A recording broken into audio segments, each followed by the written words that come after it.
Hey everybody, Jordan Belfort here, author of The Wolf of Wall Street and creator of the Straight Line System. And I want to welcome you to this webinar. And I want to tell you flat out, because I'm the kind of guy that cuts right to the chase, who this webinar is for and who it's not for. It is for entrepreneurs, business owners, salespeople of all types, whether you're selling the tangible, the intangible, whether you're selling online or offline, if you're a marketer, if you're a so-called expert, okay, who sells your services as a consultant. It's pretty much really anybody who wants to get ahead in life, who wants to make money, because the single most important skill when it comes to making money, bar none, is the ability to close the deal. And that's really what the straight line is all about. So let me just go into a couple of things here real quickly. Number one, if you want to learn to raise money in venture capital, if you have a business or an idea, you want to monetize that idea by raising money, so it's using other people's money versus your own, the straight line will show you how to do that. If you need to be a negotiator, and of course in any aspect of business you got to learn to negotiate effectively, the straight line will show you how to negotiate. And of course if you're a salesperson and you just want to close the deal, get into rapport, learn how to overcome objections, how to give presentations that just keep people hanging on the edge of their seat. There are certain words, certain magic phrases that we use here that literally just, get someone to want to listen to you, to want to open up to you.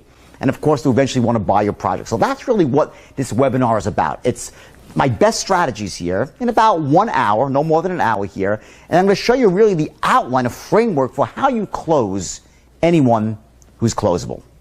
Now, this really is the beginning of a journey that I want to kind of get you on here, because I've created what I like to call the sort of the blue ribbon product I've ever created. It's called my 1-year mentorship program. And this really will introduce you to sort of the strategies and tactics and techniques that I really helped people all over the world learn to become literally masters in their field, whatever they do. So I want to really take you for the next hour on this journey with the straight line system, where I could show you literally 4 or 5 very powerful techniques that are going to allow you to make more money straight away. Like, these are things that literally just do them. You insert them into what you're already doing, and you'll just start making more money, because you'll be closing more effectively, negotiating more effectively, you'll be able to inspire other people more effectively. So the straight line system, it really cuts through to all aspects of business, of performance, and really allowing you to be the best you can possibly be. And I'm sure you know my story. My story is really well known. There's a movie coming out next couple of months about it, so I'm not going to belabor you with trying to tell you that I have authority over this subject. I invented the straight line back in 1988, and I used it to build basically the most effective sales force in Wall Street history. Since then, the straight line has been used all over the world in virtually every industry imaginable. I've created, countless, tens of thousands of millionaires, million-dollar producers with the straight line system. And I want you to understand this. There's one important aspect to the system, and it's called a good enough factor, meaning you don't have to be an expert with the straight line system to get results. Even a little bit of proficiency with it, and you'll see a dramatic change in your ability to get into rapport with people, to close the deal, to get referrals, to raise money for your ideas, essentially to influence people to do the things that you want them to do, so you can get what you want. Now, I give you one ethical warning here, is that the straight line system and what you're about to learn in this webinar, it's very powerful. And it can be used to manipulate people, to get them to do things they shouldn't do, buy things they shouldn't buy, and sometimes buy more of what they should buy. They maybe should buy a little bit of what you got, but you want to sell them a boatload of what you got. Don't do that. I want you to learn to use the straight line system only at the highest ethical level, with the utmost integrity.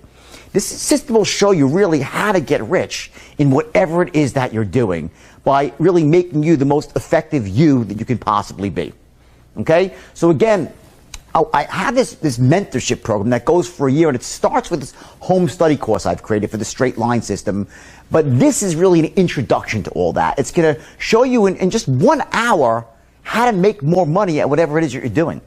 And I challenge you to go through this hour and to take out a pen and paper, write a couple of these things down, and start implementing them immediately. And I promise you, you will see the results. Because this stuff just works, bottom line. It's not one of those things that it's where it's like, all touchy-feely inner game stuff. I'm a big believer of the inner game of success, that our thoughts create actions and that lead to success. But I'm not talking about that stuff in this webinar. This is actual hard, core strategy. What do you say first? What do you say second? How do you raise money? How do you get a better deal for yourself? How do you, get into rapport in a way where people they just like you and they trust you and they feel comfortable with you? What do you say when someone gives you a compliment? What do you say when someone's pissed off at you? How do you take whatever is thrown at you and, shift that, take the energy, absorb it, and then shift it back in a way that empowers the other person and allows you to get what you want in life? That's really what the straight line system is at the highest possible level. So again, take out a pen and paper. I want you to really, focus in on this webinar. It's under an hour, so take the time. You owe it to yourself. You owe it to your family. You owe it to the lifestyle that you deserve. Because at the highest level, the straight line, what it really is, it's almost like the gate opener, or I used to call it back in the day the great equalizer. It sort of puts you on equal footing with people that have more money than you, because it shows you how to raise money. People that might have, maybe more experience, because it shows you how to position yourself as an expert, be perceived as an expert. This is the great equalizer, this system. So again, I challenge you, watch this, take out your pen and paper, and start using this stuff immediately. And I promise you, you will see a massive, massive result. Talk again soon. Hello, I'm Leonardo DiCaprio, and some of you may know that I'll be playing Jordan Belfort in the new film, Wolf of Wall Street. What separates Jordan's story from others like it is the brutal honesty in which he talks about the mistakes that he's made in his life. I've been in his company many times, but there is nothing quite like Jordan's public speaking and his ability to train and empower young entrepreneurs. Jordan stands as a shining example of the transformative qualities of ambition and hard work, and in that regard, he is a true motivator.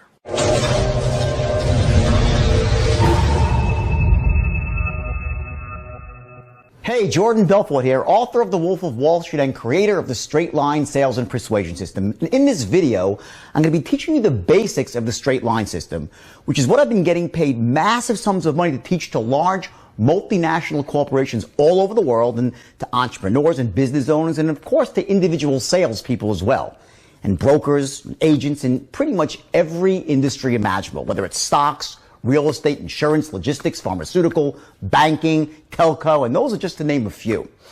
And I also teach the straight line system to everyday people, the so-called moms and pops of the world, who've wanted to become more effective communicators in their lives, and negotiators and influencers and persuaders. Basically, they want to become more effective salespeople at the end of the day. You see, selling is everything in life. Either you're selling, meaning you're influencing, you're persuading, or you're failing. Either you're selling people on how your ideas make sense, your concepts make sense, how your product makes sense. You're selling your kids to make their beds, do their homework, on the value of their education, on doing the right thing. See, it doesn't matter what line of work you're in, whether it's business or personal. You're always trying to convey your thoughts and your concepts in a way that connects with another human being and empowers them, but also gets you what you want in life too. That's what ethical sales and persuasion is truly all about. That's exactly what this video is all about as well. It's about empowering you to make more money at what you currently do so you can have more freedom to live the life you truly want to live. And so many people don't really have that freedom. In fact, they spend so much time trying to make a living that they have no time to design a life. And to me, that's not really living at all, especially when it doesn't have to be that way.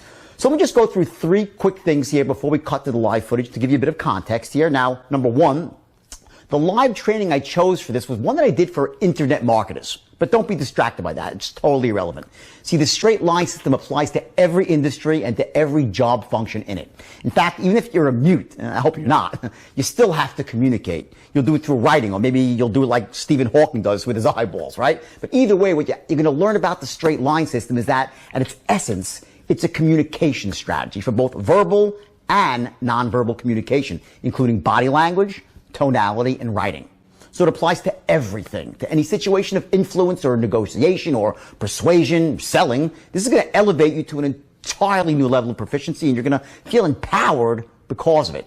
Second, I want you to be prepared to hear just a little bit of profanity in this training. See, I grew up in New York and then spent half my life on Wall Street, where the word fuck is about as common as the word the. Okay? And it comes with kind of a habit, but also the reason I do curse is actually to get my point across in a way that invokes an emotional response, so it has a greater impact on you when you remember it. Okay? But still, since you may have invited me into your living room right now, please make sure there's no one around who you don't want hearing a couple of F-bombs flying through the air, okay? It'll make me feel better. Now, third, if you find yourself wondering why there are these large red balls on the video at the back of the stage with the words "buy my shit" written on them, well, it's because the convention was being run by a man named Frank Kern, who's not only one of the top internet marketers in the world, but he also happens to have an interesting sense of humor. In this case, he figured that rather than putting any subliminal buying messages on his stage, he'd go the exact other way with these "buy my shit" balls, which was actually kind of funny, although maybe you had to be there. Either way, let's cut to the live footage now and let the learning begin. And I'll see you on the other side. Most of the people that I deal with, they lack this skill.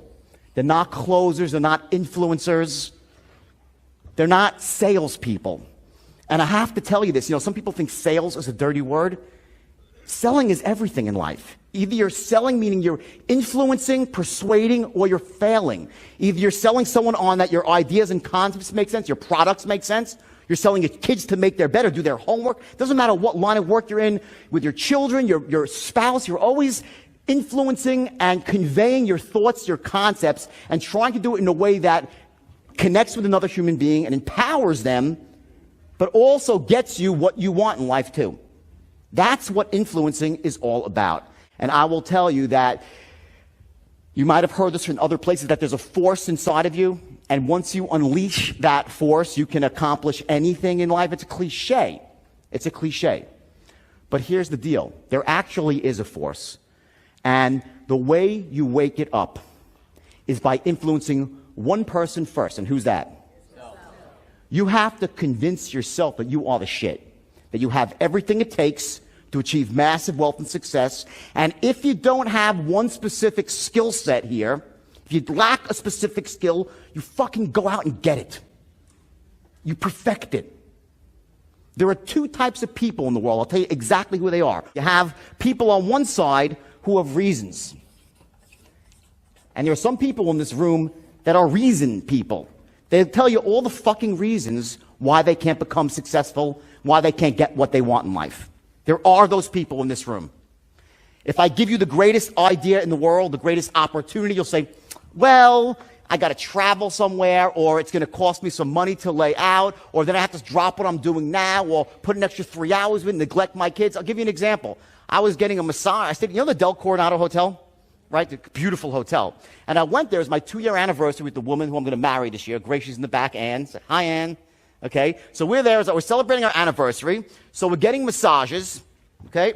I'm getting a massage, and of course she starts to ask me questions. What do you do? So I told her what I do. She says, oh my God, I'm an entrepreneur. And she tells me some detailed story about how she has this business where she takes these shirts, and they're healing shirts. She puts like stones on them or something, right? And they and go for your chakras, like the 7 or 10 chakras, whatever it might be. I'm not an expert in this stuff. She's telling me the whole thing. The whole thing. Like, wow, good. Sounds really good. Whole thing, right? I said, so how many shirts are you selling? Oh, none. No, I'm not selling any yet. I'm like, well, why not? She says, well, I really don't like to sell. I'm like, and I said, okay. I said, so what do you do? She's like, I got all these shirts made, and they're in my house, and it's really unbelievable. I have a website I'm launching. I'm like, what? Right? I said, she goes, but I have someone who can sell. They're a real estate person, but they're busy right now. They're going to stop their real estate soon and start. And what I heard, now just to cut it short, for 10 minutes, I heard all the freaking reasons why she couldn't actually go out and start the business. She didn't say, when she said I couldn't sell, it's not, she goes, I'm just not a salesperson. I'm not like that. That's a load of crap. That's a loser's mentality. Sales, influence, persuasion, it's an entirely learnable skill. And in case you haven't noticed, Frank is a fucking master closer. He's a follow-through guy that just gets shit done. And he's got the vision too. So here's the deal. In order to achieve mastery in business and in life, especially with money and success, you need to understand this, that you have two worlds that you need to operate in.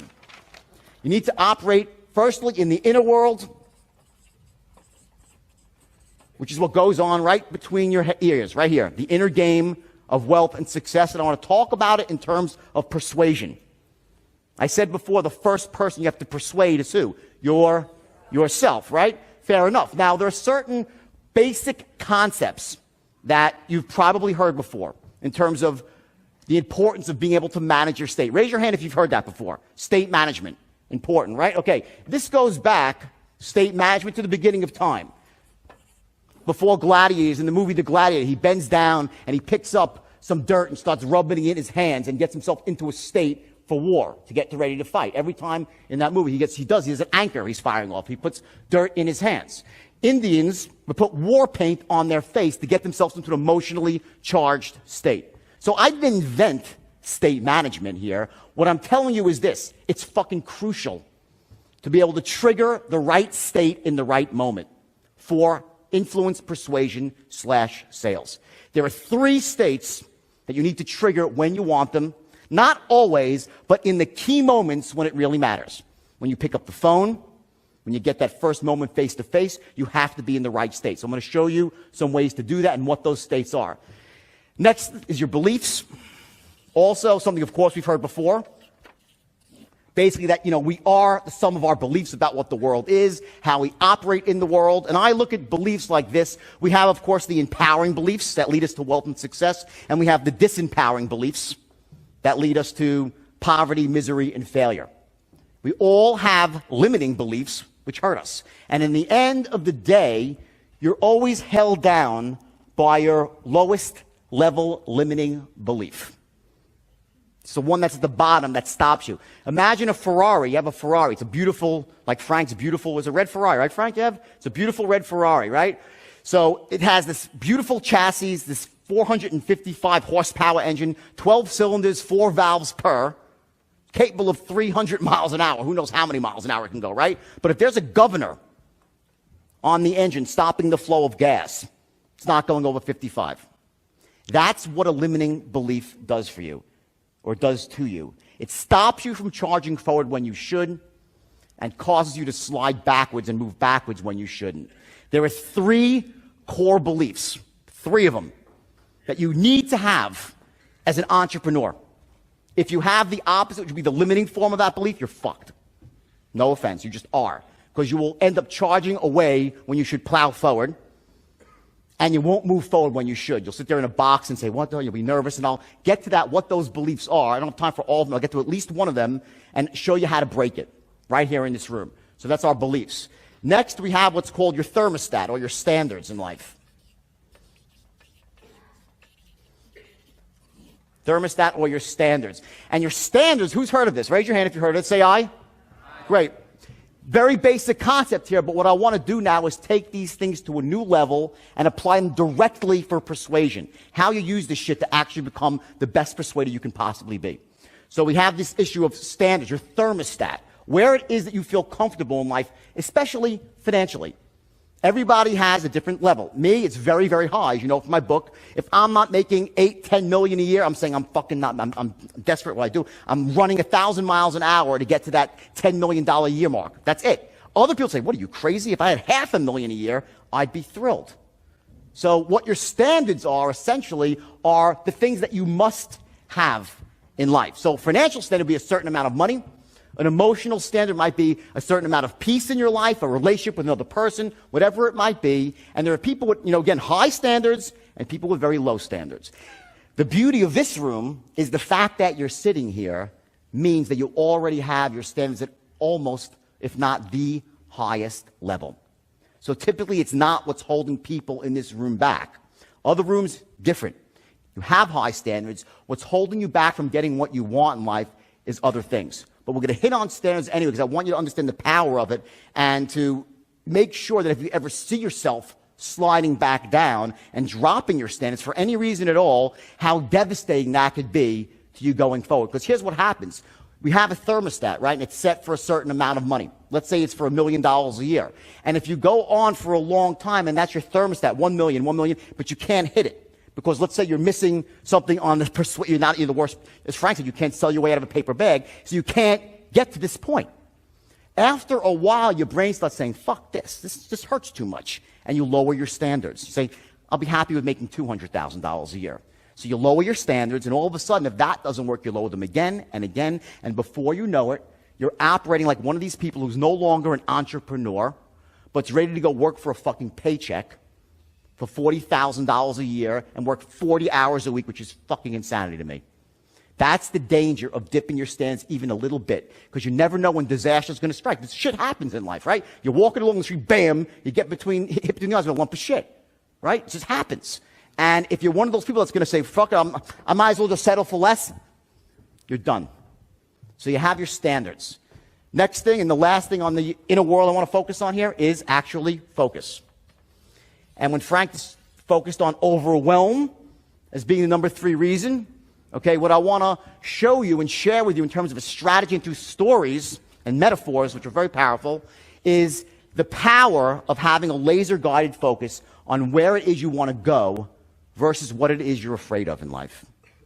Focusing on where you want to go versus what you're afraid of. Because you end up going where you focus. So many people, it's called living in the problem versus the solution. So we're going to go into that in intimate detail. Now, let's go to the outer world, okay? And these are actually your strategies for influence, sales, and persuasion. Okay, and this is actually, it's the outer world, okay? Put it on top. And in the outer world, you have sales / persuasion, influence, right? You have marketing, which is offline and online. Both, by the way, if you can't just be an online marketer without paying any attention to the real world, what's going on outside the internet, right? And lastly, I want to talk about entrepreneurship.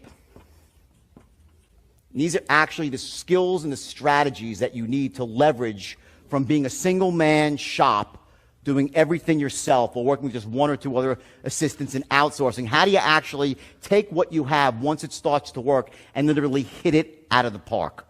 And lastly, and I don't have time for it today, one thing I do talk about also is something called MSIs, and these are multiple streams of income. After you become wealthy, this is part of an overall formula for big wealth. Not just a few, but for 10, 20, 30, $50 million, is that once you start making money in your core business on the internet, you want to then start diversifying and leveraging in real estate and other multiple streams of income. So we'll get to that. If I can touch on it, if I have time for it, we'll see. So those are the goals for today. And rather than telling this to you in a very dry way, informationally, I'm going to give you the lessons by telling you the story of my life. And but I'm going to tell the story of my life in a very specific way. So the lessons are there, and I'll point them out as we move along, and I'll save some good ones for when we sum it all up at the end. So the bottom line is this. You've read my book. You know I've had pretty much the most insane life on the planet, right? Yeah, yes. You got it. I know. Still alive, right? Which is a miracle unto itself, by the way. Okay? And I'm sober for 13 years, believe it or not. Okay? I actually had one misstep on the entrepreneurial path to success, and I, believe it or not, spent 1 day in dental school. Are there any dentists in the room? Right? Who the fuck would want to be a dentist, right? I mean, it's the worst fucking job. Put your hands in people, it's disgusting, right? But here's why. I'll tell you why I became a dentist. It's really simple. It's freaking this. We could always trace back the problems, the mistakes, and our successes to our beliefs. My mom, wonderful woman that she is, she's still alive. When I was 2 years old, sitting in the high chair, right, she'd be spoon-feeding me applesauce, and as the applesauce was going in, she'd be, the only noble way to be wealthy is to be a doctor. You got to be a doctor. My mom's Jewish. You got to be a doctor. So I'm like, oh, you got to be so it's like fucking hypnosis, right? So it's true, right? So anyway, so my mother. I gotta get off the stage. So my mother, right, because it's a big room. So my mom keeps hypnotizing me with the fucking applesauce, right? So now I graduate from college, and if you would have said to me when I was 21 years old, what do you want to be? I'd say rich. I didn't know what I really wanted. I wanted to be rich. It was about money. So I had that voice in the back of my head that we all have, and it was saying, the only noble way to get wealthy is to be a doctor. You gotta be a doctor. So I said, well, I'm not gonna be a fucking doctor. That's 14 more years of school, and I want to be rich now. I said, but maybe a dentist will be great, because there's only 4 more years of school, right? And that'll be Dr. Belfort, so my mom will still be happy. Dentists make a fortune anyway, right? So the whole world will be perfect. It'll be Dr. Belfort, I'll be rich, and the world will be perfect as it should be. So I actually applied to dental school. I was a good student. I got into dental school, right? And here's what happens. It was another pivotal moment in my life. My first day of dental school, there's an orientation. And I sit in the rooms at 105 dental students in an auditorium. So I'm looking around like, I'm sitting and sizing up the competition. Okay, looks pretty good, right? And the dean stands up on stage, and he's this white-haired guy. He had a white jacket on, looking very dental and everything, right? Like a real dentist type, white hair, okay? He's like, welcome you all to the Baltimore College of Dental Surgery. You should be very proud to have come this far in your career, and you're going to be a pillar of the community. And he starts saying all this sort of stuff. I'm like, okay. And I'm looking around, looks pretty good. And then he says, let me say this. The golden age of dentistry is over. He goes, if you're here to make a lot of money, you're probably in the wrong place. I'm like, what the fuck? I'm in the wrong place. And I got up, I hightailed it. The first day I walked, excuse me, I freaking got kids. I was looking. Then, not to belabor the point, I did something that no one would ever forget in this dental school. I'm sure it never happened before or after, as I actually auctioned off my dental equipment. I bought, because I had to buy all this like $5,000 of shit before I actually signed up for dental school, right? That drills and this and that. I'm like holding an auction in the school, just getting rid of the stuff, right? So, I didn't tell my mother, though, that I quit, because how could I tell my mom? I felt compelled to lie. I owed it to her, I thought, right? So she's like, how's school? Oh, it's great. For like 3 months, I hid down in Maryland because I couldn't break the news to my mom that I was not going to be a doctor, right? Finally, the money ran out. I had to get real with my life, so I went back up to New York, and I sat down, and I told my parents for the first time what my career was going to be, and it literally blew them away. I'll tell you what it was. I said to them, I want to be, which for them is one of the most evil words in the world, okay? It's why they never had any money in their lives, but it was the evil word, and I threw the S word at them. I said, I'm going to be a salesman, which for my parents was synonymous with 2 words, slime and bucket. I still have distinct memories. Anyone my age, I'm in my 40s here, remember the filler brush man? Right, my mother, the fucking filler brush man is here. I can't believe, don't trust the salesman. Get it in my right. I always had that belief not to trust the salesman. My mom was for 5 years old. I got it, and we're going to discuss that in detail. Why some of you are having problems persuading, influencing, and closing. And I'm going to show you some very powerful, some very simple ways that you can dramatically ramp up your closing rate by confronting that belief in an elegant way about not to trust, in a way that empowers people, and also with the understanding that you would only do this ethically.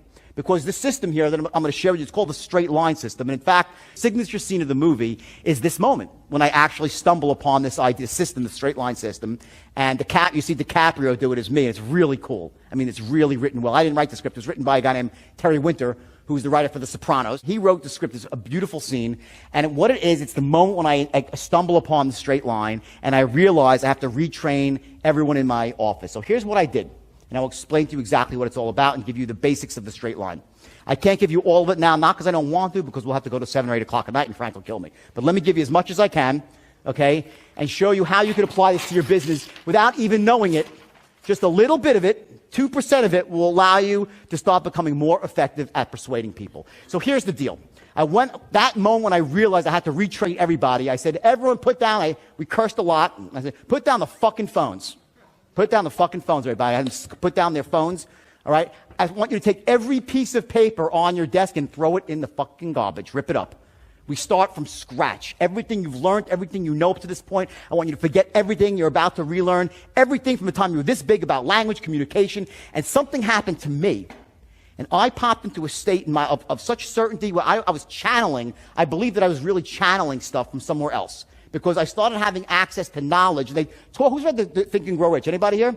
Which is, if you haven't read it, read it. It's by Napoleon Hill. It's a fabulous book. It's one of the first, I think it's the first book I read on wealth and success. Changed my life in many, many ways. Okay, an amazing book. And they talk about this, the universal force, and it sounds kind of kooky, come on, it's all bullshit, right? But something happens in some moments in your life, and whatever it is, you're able to access sort of this higher intelligence within yourself and channel. And words started coming out of my own mouth, and I didn't even know what was going on. So I started teaching these guys the straight line system. And I'll show you visually what the straight line is.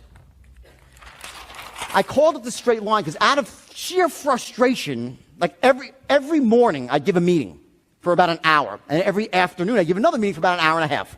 Every day for 5 years. As the firm started with 12 people and grew to thousands. And imagine a room about twice the size of this, packed from front to back with desks, okay, people banging away on the phone, pacing around. It was absolutely insane. You walk in, you're like, holy shit, is this an alternative universe? That's what happened ultimately. But in the beginning, it was 12 guys, okay? And trying to explain to them, like, I was like, don't you fucking, I was killing me inside. Like, they weren't getting it. I said, every sale is the fucking same. They're like, what? Like, every sale is the same. Every encounter, every negotiation, every sale's the same. I'm like, watch, it's a fucking straight line. Here's your open here. And I was like, that's how frustrating. I was like, here's the open, here's the close, right? Now, there's going to be every sale, they'll try to go off the line, right? They'll here and here, below and above, right? These are the boundaries. You will not allow the encounter to go outside the boundaries. And that is called what? Controlling the sale. At the essence of effective communication, at the essence of influence in your business right now, once you learn to control the linguistic encounter, you will be shocked at what will happen. So I taught them, number one, to control the sale.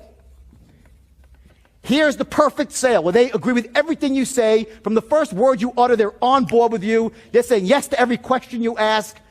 Perfect sale. How often does that happen? Not too often, right?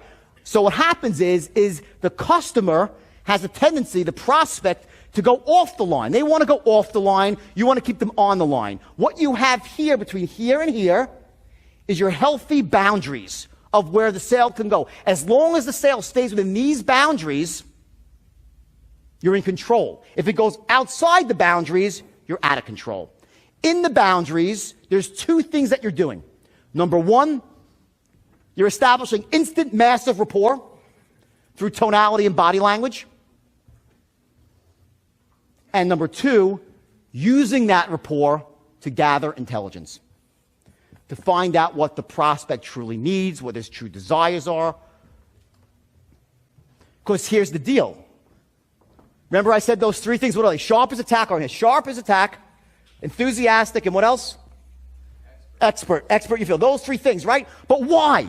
What is the higher purpose? What it really means is this. What this all rolls up to, one thing is that you are a person worth listening to. And taking it one step higher than that, because you're someone who could help them achieve their goals. You could help them get what they want. That's why these three things are so important, because they chunk up to a higher purpose, which is that you're a guy that can help them, or a girl who can help them get what they want in life. If they don't think you can help them, they're not going to want to talk to you. So imagine this. Here you are in the early portions of any, not just a sale, whatever encounter it might be, and whatever you're trying to influence, right? And if you let the sale go out of control, what are they saying to themselves? He ain't a fucking expert. They know. They know. If they start to control the encounter, they know that you're a novice. The idea is to be able to allow them to speak, because you want to find out exactly what they want, what their goals are, but you need to contain that within these boundaries. And as long as you're within these boundaries, you're in control. If you cross over, you go to fucking Pluto. I'll give you an example. People think that rapport is like if the guy starts talking about hunting in the countryside, you'll spend an hour talking about fucking hunting, right? I've heard some phone calls when the guy goes, oh yeah, well, they're talking about a trading system, right? This internet-based trading system, right? And back and forth it goes, and the guy's qualifying the guy to see if he has money or whatnot. He goes, so how long are you thinking about becoming a trader for? And the guy says, oh, about a year or so. And I have this place up in the countryside, up in northern England, and so on and so forth. And the guy's like, oh, really? Oh my God, I love hunting. I always go for, and they start talking about fucking hunting. For like 10, 15 minutes, they're talking about hunting because the salesman thinks that's how he's getting rapport. Bullshit. There's no rapport there. The guy knows you. If you have all this time, what does that mean? You ain't that busy. You're not an expert. On a different level, car sales. I had a bug up my ass. I wanted to buy a Porsche Panamera. You know that car, the Porsche? Four-door Porsche, right? So my girlfriend and I, we go out to buy a Porsche, and we're done. We're buying the Porsche. We're ready to write a check for the Porsche. We go to a dealership. The fucking bastard wouldn't sell us a Porsche. They wouldn't sell me a car. It was the worst salesman. I said, I didn't come in saying, I drove in a BMW 750. I got the money, so he knows I'm qualified, right? I said, I want to buy a Porsche. He's like, well, let's take one for a test drive. I'm like, what? He broke my pound. I'm like, what? Test drive? I'm like, okay. I wanted to buy, I didn't say I want to take a test drive. I said I want to buy the car. He made me take a test drive. We go back. I'm not exaggerating. He starts talking about everything but getting me the freaking paperwork. Finally, after an hour, I'm so pissed my analyst is get out. He left. said, let's go, we're going to buy a Range Rover. I'm not buying a Porsche. He's an asshole. We're buying a Range Rover. So we go down the road to the Range Rover dealership. I walk in now, it's a really smooth talking salesman. He's, hey, ho, how you doing? He's bouncing around. I'm like, all right, this is more my speed at least, right? I said, I want to buy, yeah, sit down behind here. So we start talking, you know, my daughter's with us too. My 16-year-old daughter, he's trying to be nice to my daughter. So then we start going. I said, I want this Range Rover, like black preferably, whatever. He's like, okay, great. And then I see a picture of his son, who's obviously a basketball player, like high school player, right? And he's shooting a basket. So I just say, oh, it's pretty cool. Your son's a ball player. 'Cause I'm bored. He kicks it. Oh, my God. My son. Let me tell you about my son. 30 minutes later, he's talking about his fucking son. About Michael Jordan signed a basketball for his son. He's felt no less than 20 minutes. I'm sitting, I'm like, what the fuck is going on? My daughter's looking at me. This guy's crazy, right? This is a salesman. Okay? Fine. I said, you know what? Can you send me the quote, email me the quote. And I walked out. And I never bought the car.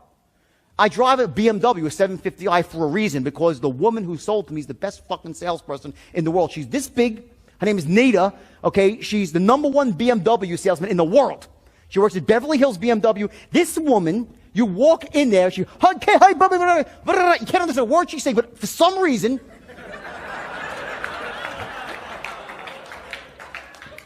she comes off sharp as a tack, enthusiastic as hell, and unbelievable, right? Am I telling the truth? It's ridiculous, okay? And she's an expert in her field, and all over, plastered on the walls is #1 BMW salesman with new. I'm like, I have a car with her. She tells me what car I should have, what the color should be, and I drive away with it. Hello? That's rapport.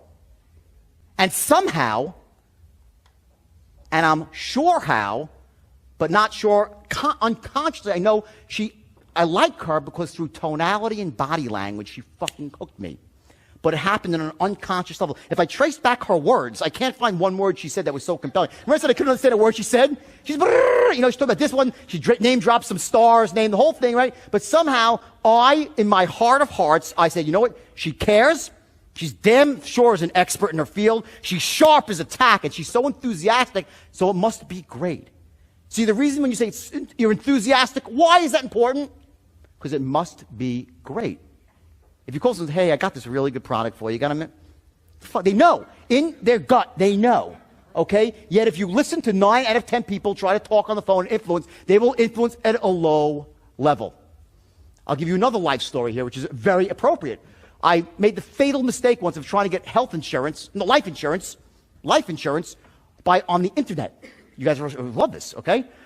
And in fact, one of the guys that used to work for me, and I trained as a broker in influence, now is like the largest internet insurance company, I think, in the United States, because of the skill of persuasion. He was able to take this, so it's a great, amazing story.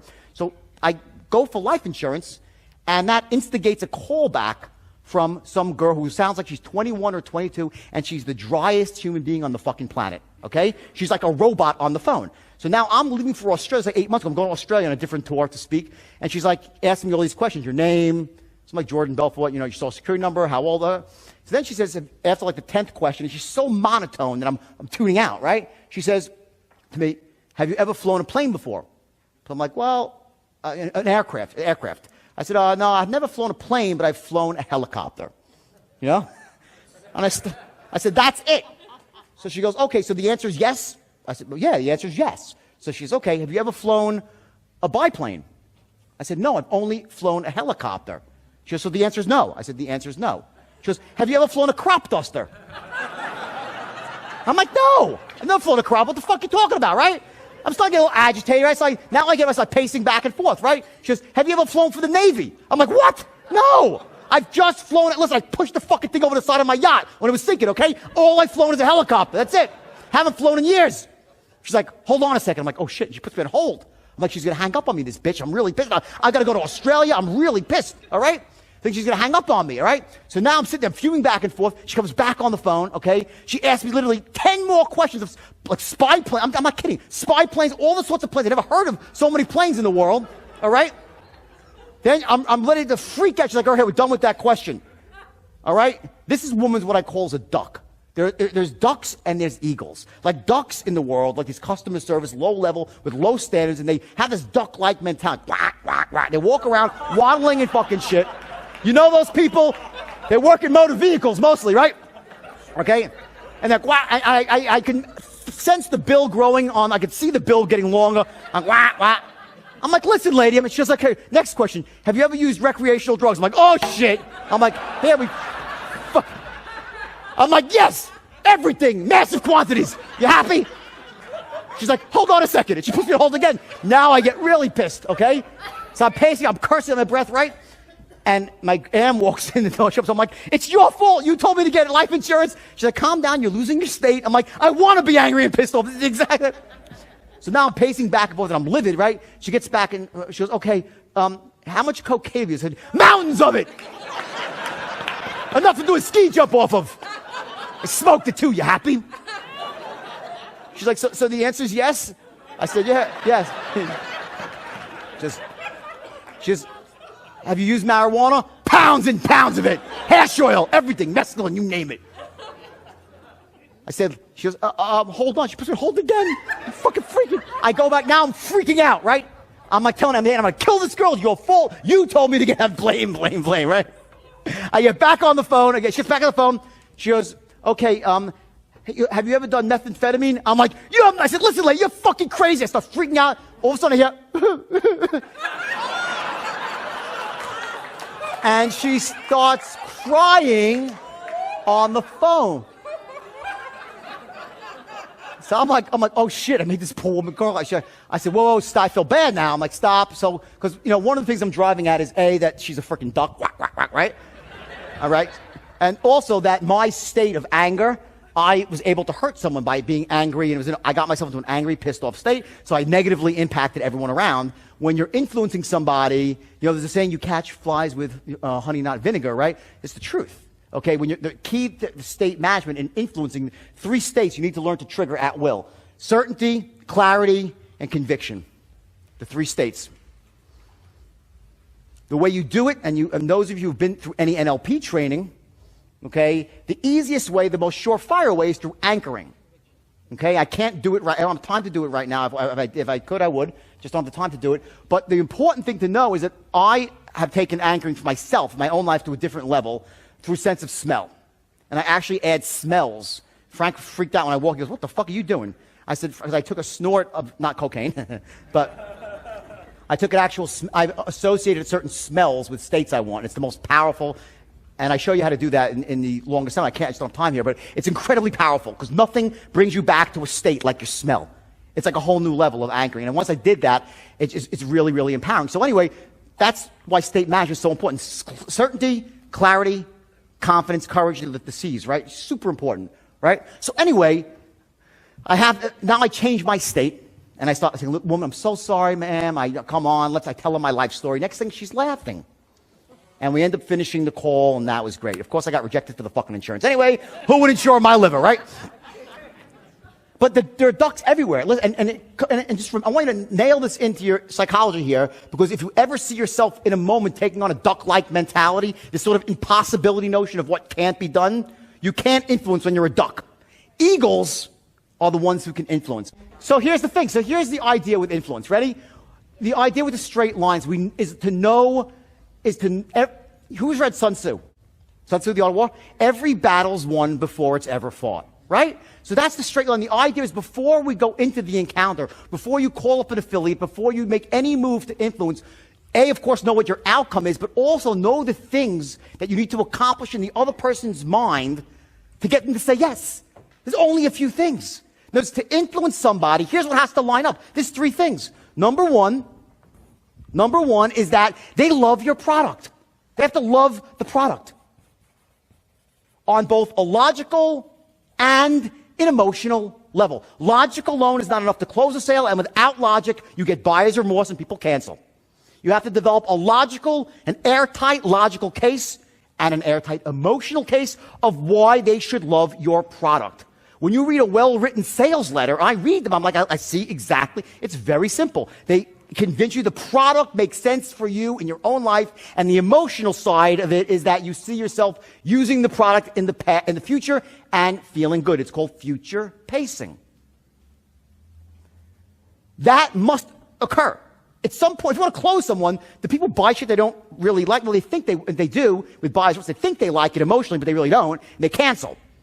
Well, you get complaints. But this has to line up. The second thing that has to occur, they have to trust and connect with you on unconscious and conscious level, emotionally and logically. They have to connect and trust you. And 3 is trust and connect with your company, who's behind you, whoever's affiliated with you. The idea of the straight line, and it's elementally simple. It takes a little work to master it. A few days, that's it. And then just being and making some mistakes out there in the beginning, you're still going to increase, like I said, the company, they dramatically increase their close rate. I mean, like, quick. But once you get elegant at this, it's ridiculous. You can, and I stop, ethical sidebar here. I use this, okay, and it was so effective that I took these like 19-year-old kids and they made them multimillionaires, and they would get a businessman to send in $4 million for a stock they shouldn't buy. Millions and millions of dollars.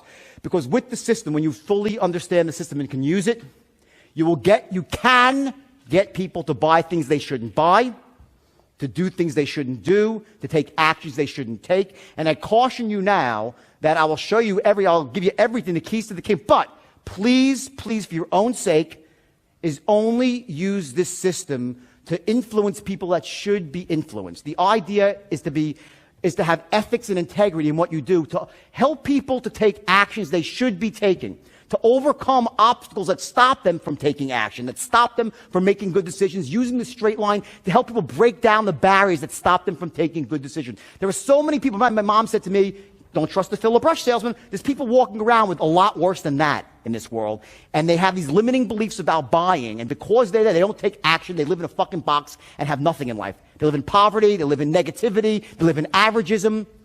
They don't live empowered lives. The idea, when you're using this beautifully and elegantly, is to help those people get the things they need by number one, developing these airtight cases of loving the product, trusting you in the trust your company, and get that corralled in a single moment in time. In a single moment in time. I can get you to a level of certainty right now. How many are pretty certain that my system's pretty good? Right. Cool. Tomorrow you won't be certain. Not because of anything I did wrong, or it's less true or not true. All is that as human beings, we fall off a level of certainty. You follow what I'm saying here? You're certain for a second, because right, it makes perfect sense to you, right? You're certain. It will start to deteriorate just naturally over time. You don't stay as certain about something until it happens again and again and again, and then it becomes a conviction, and you're always certain about it, right? But there's a process of convincing. What happens very often in a situation is you might have created 2 of the 3 10s. When I say the 10s, let me say backtrack. In other words, the idea is if 1 is uncertainty and 10 is certainty, if you get someone to a level of certainty that they love it, they're certain they love it, they're certain you're trustworthy and likable, they're certain that your company is going to stand behind it as integrity. If those 3 10s exist in a moment in time, boom, you got an excellent shot of closing them. If you don't close them, there's a reason why. It's because they have a limiting buying belief. So then what we do in the straight line is we know that, because we know before the battle starts, we know what's going on here. We realize if we get someone to a 10, you know how you do it. You'll know when you have them, because you can hear in their language tones, right? So if you get someone to the 3 10s and they're still not buying, you know it's a buying belief that's holding them back. Or they don't have the money. Get it? Now, the idea with the money, I want to go off topic here, but the idea is to qualify that out earlier on. I'm just giving you the short story here. So they would be out of the system before. In the straight line, you don't pitch people, you don't speak with people who are unqualified, right? So anyway, you get someone to 3 10s and they don't buy, you know, or they don't go for, let's say you're trying to get a deal with an affiliate, right? You're trying to set up an affiliate for your what's your name? Walter. Walter's trying to put an affiliate, right? And he's pitched his heart out to the guy. The guy loves what Walter has to sell. He thinks Walter's going to be a big star in the industry. He knows that in the past, whatever company Walter represents, it's integrity. Everything sounds great, and the guy's still not buying. There's something holding the guy back, and it's typically a buying belief about doing business with someone he doesn't know and not trusting them, having a worse downside than upside. There's something, a belief holding them back. So what we do is once we establish the 3 10s, we then go through a process called looping. And we use very simple language patterns that any 6-year-old, this is so easy, people. It's really easy. You use and it had to be easy because my people were not like super salespeople. You use basic language patterns to loop around to crack people's limiting buying beliefs in the moment, realizing that certainty wanes after a minute or two, and bring them back up to a level of certainty again. When I say loop, you have to loop and go back to develop the 3 10s once more, and then boom, people start to buy. That's the short story here of how you can influence anybody who is closable, to want to be your partner, to want to be in business with you. To start off, number one, remember, what's the first thing I said? People don't invest their time and money with you, want to be partners with you because you have a goal. What do you need? A vision, right? So this in a vacuum is not as powerful as when you add on the big V into the equation. You become a fucking visionary. And don't tell me, oh, I'm not fuck you are. You're all visionaries. That's what? A reason, right? If you say, I'm not a visionary, that's a load of crap. Every one of you is capable of being a visionary. It's not some little thing that's reserved for the select few. Every one of you is capable of being a visionary. You have to ignite it in yourself. And what happens with a straight line, and I'll tell you what happened with my firm now, is once I taught this to these kids, okay, it ignited a force in them, because when you have this ability, it's almost like it wakes up something inside you, because what changes is not only your ability to influence other people, but to influence who? Yourself. You start feeling completely different about yourself. And these kids went out there and they raised their standards. I would give meetings every single day. And I cracked their limiting beliefs. They would come in, their parents never told them to be rich, right? They thought they'd be working in 7-Eleven, these kids. I would say, the moment you walk through this door and you sit down behind this desk and you say the words I teach you, everything in the past falls off. You become as powerful as the most powerful CEO in America. If you pick up that phone, it's a weapon. You're a terrorist. And then I said, I went wild, okay? And I said some stuff I shouldn't have said. But the point is that I'm a little bit older and wiser now, okay? But the first thing I did is I cracked their limiting beliefs. And these kids went out there and achieved things, and I inserted what was called a motivation strategy, which I do now more elegantly, and I know it. I didn't unconsciously. I showed them how to motivate themselves using anchors like pain and pleasure. And we've all heard of that before, but I took it to a much higher level. I did it at a much higher level, and boom, it worked. So real quick here, everyone get a lot of value out of this today? Everyone like it?